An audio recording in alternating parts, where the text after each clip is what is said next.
BKCയുടെ zero foot marks post consumer പാദരക്ഷാ സംസ്കരണ പദ്ധതിക്ക് തുടക്കമായി. കേരള സർക്കാരിന്റെ ശുചിത്വ മിഷനുമായി സഹകരിച്ചാണ് പദ്ധതി നടപ്പിലാക്കുന്നത്.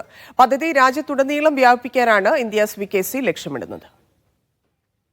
ഉപയോഗശേഷം വലിച്ചെറിയുന്നതിനു പകരം ചെരുപ്പുകൾ ശേഖരിച്ച് റീസൈക്കിൾ ചെയ്യുകയോ ഉത്തരവാദിത്തത്തോടെ സംസ്കരിക്കുകയോ ആണ് സീറോ ഫുഡ് മാർക്സിലൂടെ ലക്ഷ്യമിടുന്നത്. പദ്ധതിയുടെ പൈലറ്റ് പ്രൊജക്ടിന് തുടക്കമായതോടെ ചെരുപ്പ് നിർമ്മാണ മേഖലയിലെ സുസ്ഥിര വികസനത്തിന് പാതയൊരുക്കുകയാണ് BKC.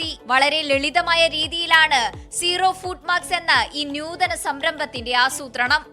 ഈ ഫുട്വെയർ രംഗത്ത് ഈ ഉപയോഗം കഴിഞ്ഞ ഉൽപ്പന്നങ്ങൾ, ചെരുപ്പ്, ഷൂ, മറ്റ് അതുമായി ബന്ധപ്പെട്ട കാര്യങ്ങൾ, എല്ലാ ഉൽപ്പന്നങ്ങളും അത് തിരിച്ചെടുത്ത് ഭൂമിക്ക് ദോഷകരമായി ബാധിക്കുന്ന നിലയിൽ ഭൂമിയിൽ ലയിപ്പിക്കാതെ തന്നെ അതിനെ സംസ്കരിക്കുന്ന ഒരു പദ്ധതിയാണ് ആവിഷ്കരിച്ചിട്ടുള്ളത്. പദ്ധതിയിൽ ലിസ്റ്റ് ചെയ്തിട്ടുള്ള കടകളിൽ നിന്ന് ഇന്ത്യാസ് BKCയുടെ ചെരുപ്പ് വാങ്ങുകയാണെങ്കിൽ ഉപയോഗിച്ച് പഴകിയ ചെരുപ്പ് സംസ്കരിക്കുന്നതിനുള്ള ചുമതല കമ്പനി ഏറ്റെടുക്കും. പുതിയ ചെരുപ്പ് വാങ്ങുമ്പോൾ 10% ഓഫറും നൽകും. ഈ പദ്ധതി നടപ്പിലാക്കാനായി തെരഞ്ഞെടുത്ത റീറ്റെയിൽ ഷോപ്പുകളെ ഇതിനുള്ള ശേഖരണ കേന്ദ്രങ്ങളാക്കി മാറ്റും. നമുക്ക് ഒരു കമ്പനി നടത്തുമ്പോൾ ലാഭം വേണം, പക്ഷെ അത് ലാഭത്തിന് വേണ്ടി നടത്തുന്ന കമ്പനി ആവാൻ പാടില്ല.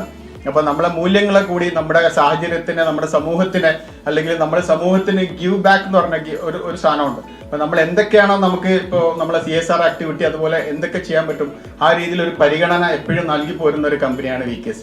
വളർന്നു വരുന്ന യുവതലമുറയിൽ മാലിന്യ സംസ്കരണത്തെ കുറിച്ച് കൃത്യമായ ധാരണ ഉണ്ടാക്കിയെടുക്കുകയാണ് പദ്ധതിയുടെ പ്രധാന ലക്ഷ്യം.